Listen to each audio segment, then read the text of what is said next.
Good evening, my fellow Chicagoans. Tonight I want to discuss the events that unfolded across our city over these past few days. The steps that our great, resilient, and strong city will be taking to recover and to heal in the weeks and months ahead. And the hope I feel about the future, despite this difficult moment. Over the last few days, like many of you, I've experienced a series of difficult emotions: anger, frustration, despair, intense physical and emotional fatigue, and yes, also hope. Let me first address the heartbreak that many of us are experiencing. I've watched all of the video coverage of George Floyd's encounter with the 4 shameful Minneapolis police officers who took his life. I say all 4, and not just the one who had his knee on his neck. All 4 were complicit. None followed their training, none intervened, and all felt entitled to abuse the privilege and honor of their badge, to rob Mr. Floyd of his humanity, his future, and his life. None shied away from the brazenness of their conduct, even as Mr. Floyd cried out for his life. Thank goodness for the bystanders who stopped, trained their cameras on this obvious injustice, and preserved that moment for the rest of us to bear witness. The collective trauma and outrage arising from George Floyd's murder have reverberated in our city and across our country. For Black Americans, our history is paved with the racism and violence of the original sin of slavery. The open wounds from the slave master's whips, the rope marks from the lynching tree, blood spilled by the billy club, the dogs, and the fire hoses. To all of that, we must now add a knee to the neck, to the list of violence intended to break us. Here in Chicago, the murder of George Floyd evoked a long history of violence against African Americans in this country. More specifically, here in Chicago, it is indeed about Laquan McDonald and Quintonia LaGreer and Rekia Boyd and John Burge. And if we're honest, it goes back to at least as far as the Red Summer in 1919 and many other events before and since. It's about a fear that I must confess I still feel when I think about how the world will see my young Black daughter.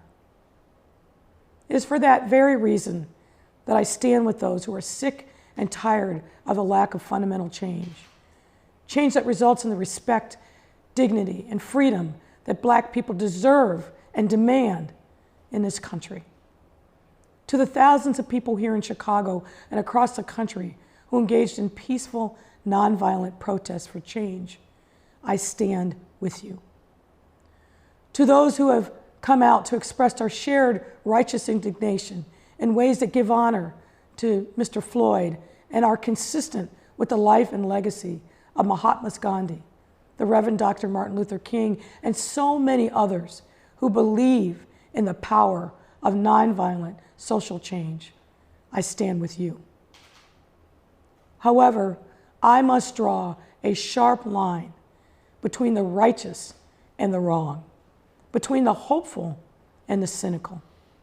We cannot conflate legitimate First Amendment expression with criminal conduct. Those acts are separate and distinct. We support and uplift what's right, and we must strongly condemn what's wrong. I will never stand for letting our pain spill over into violence and destruction against our communities. I will never stand for stealing the dreams and livelihoods of our neighbors. I will never stand for abandoning our values and our love of this city. My heart is truly broken over what has happened here in the city that I love. I have seen firsthand the piles of shattered glass and empty shelves. I do not mourn for that glass or for those shelves. I mourn for the son in Hyde Park who's piecing back together the 50-year-old store that his parents built in the face of racism from Jim Crow. I mourn for the daughter whose father dreamed of a family-owned shoe store that has supported his family for the past 50 years turn into a nightmare overnight. And I mourn for our young people who are clearly hurting, who don't see a future, for whom the light of hope in their eyes is dimming and in danger of being extinguished forever.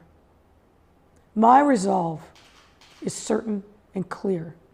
We will not leave our neighbors behind. As a city, I charge us to stop at nothing to ensure that the businesses we have lost come back to serve and support your neighbors, that the dreams of our young people are not lost, and that our path toward a more fair and just world remains within our reach. But I don't forget about the other part of my heart that is broken. It is broken over a different form of violence, a form that is always with us, a form that produces the despair and destruction and desperation that boils up in moments like these. It's what Bobby Kennedy called, quote, another kind of violence, slower but just as deadly, destructive as a shot or the bomb in the night, the violence of institutions, indifference and inaction and slow decay. This is the violence that afflicts the poor, that poisons relations between men because their skin is different colors. This is the slow destruction of a child by hunger and schools without books and homes without heat in the winter. We see it throughout our city and manifests as a life expectancy gap that is exposed within a 15-minute drive between adjoining neighborhoods. As a city where 44% of all households don't earn enough to cover essentials like housing, childcare, food, transportation, and healthcare. We must recognize that this has deep roots in our history. These are the byproducts of a system of violence buried deep in our institution that must be rooted out. It calls us to look deep into our organizations, our decisions, and our hearts to reconcile and account for the sins and harms of those before us. Because if we do not, we bear the weight, we feel the pain, and we will continue to live with the destruction. I love this city deeply. It has been over 30 years since I first began my life here. This is a place that made me the woman I wanted to be, just as it has for millions of others today and throughout our history. I am a Chicagoan, and so are you. And as a Chicagoan, I'm a fighter. I don't back down from a challenge, and I protect what I love. Folks, this is our challenge. We know what we must do. We have always known. Full justice, true justice, equity and inclusion amongst all human beings is the only solution. And I am hopeful because what I also have seen from many of our fellow Chicagoans over the past few days through their resilience, hope in moments of despair, and dedication and commitment to our city. And here I must thank thousands of our own city workers, including police and fire, transit, sanitation, and so many others, along with millions of others who have fought to keep us afloat during these trying times. There is no shortcut to get to our better place. It is not one thing, it is not one program, it is not one event, it is not one person. It is everything, and it will require all of us. The opposite of violence is not security. The opposite of violence is justice. Justice is not something we can only look to find in law enforcement or in courts. Justice makes a demand of all of us, every part of our city. So tonight, my sadness, my anger, my frustration, they are met with my righteous hope. Hope that we own this moment. There are things that are difficult, but we know what we must do.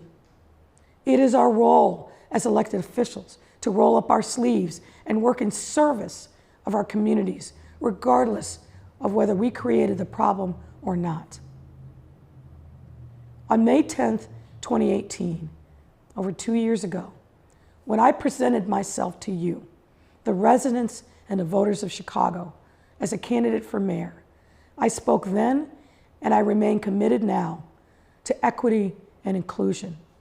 I called them our North Stars. That commitment is even more crucial today because what we have experienced these last 10 weeks, and especially these last few days. Now, I'm not here tonight just to share reflections, some flowery prose, without concrete solutions. That would be a meaningless or cynical gesture. I am here again to talk about specific solutions. And here's where I think we start. Regarding police reform and accountability, yes, we are under a consent decree, but the process of reform has been too slow and too narrowly focused. I will share with you now the directives that I have given to Superintendent David Brown for some immediate necessary steps on our journey toward reform. It means implementing the police accountability reform measures that we laid out when I led the Police Accountability Task Force, ones that build bridges between police and community. And I will be working with the superintendent and department leadership to implement a number of these measures within the next 90 days. One's critical to helping resolve our crisis of faith between the communities and the police. These include better and different training for police officers, which brings the community into the academy as teachers. This means training for district law enforcement on the history of neighborhoods, taught from the perspective of community members. Expanding on programs like M3, My Block, My Hood, My City, that provide youth-led tours of neighborhoods so that officers understand the history of the people they are required and sworn to serve and protect. Implementing a real officer wellness program and completing the officer support system, early intervention pilot that provides support for officers in crisis, improving peer support, and providing counselors to those in need and holding people accountable. Because we all know that hurt people hurt people. Our officers must have better tools to manage the trauma and stress they see every day.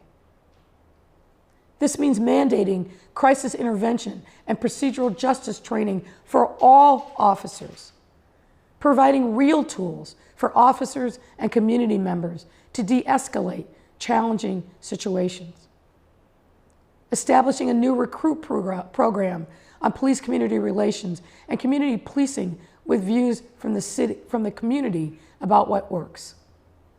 90 days. Let's get it done. And the superintendent and department will be totally transparent in these efforts. This is just a start, not the end of our journey for police reform and accountability. Now, on top of these crucial reform measures, we need additional concrete solutions to help our neighbors and businesses recover.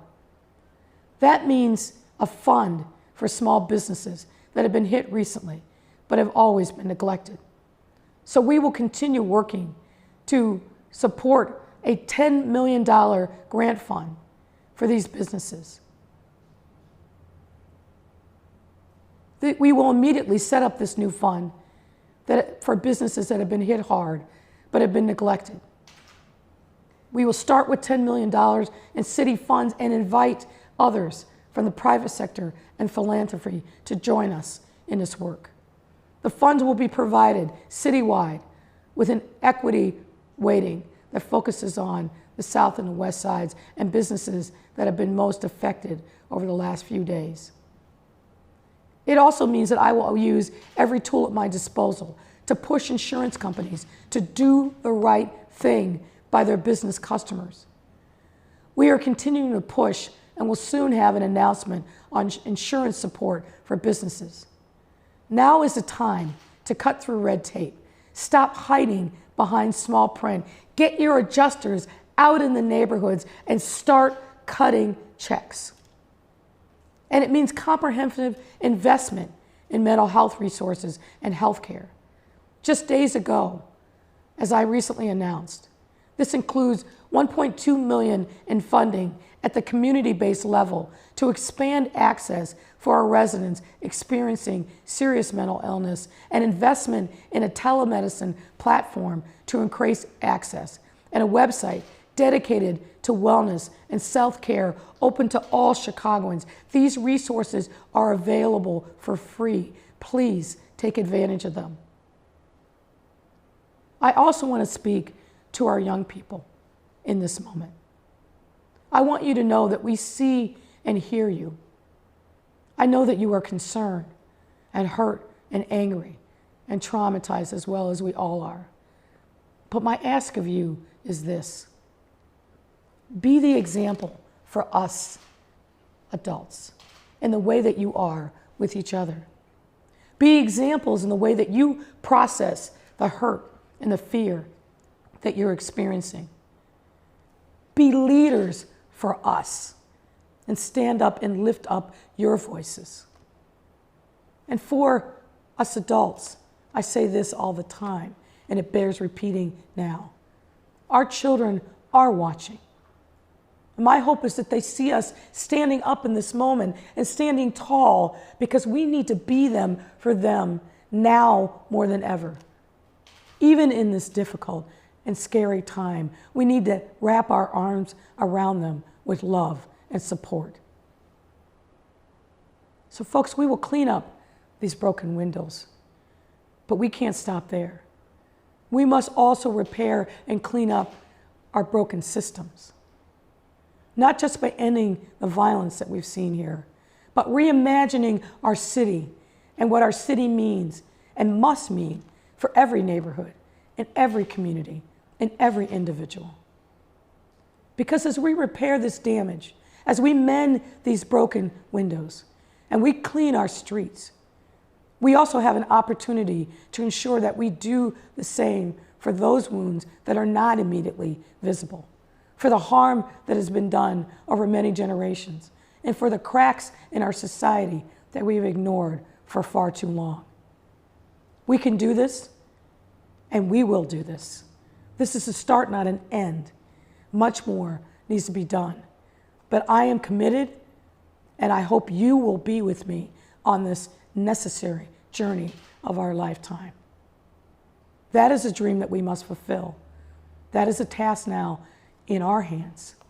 If we work, we can do what James Baldwin described. We will have, quote, in the teeth of the most terrifying odds, achieved an unassailable and monumental dignity.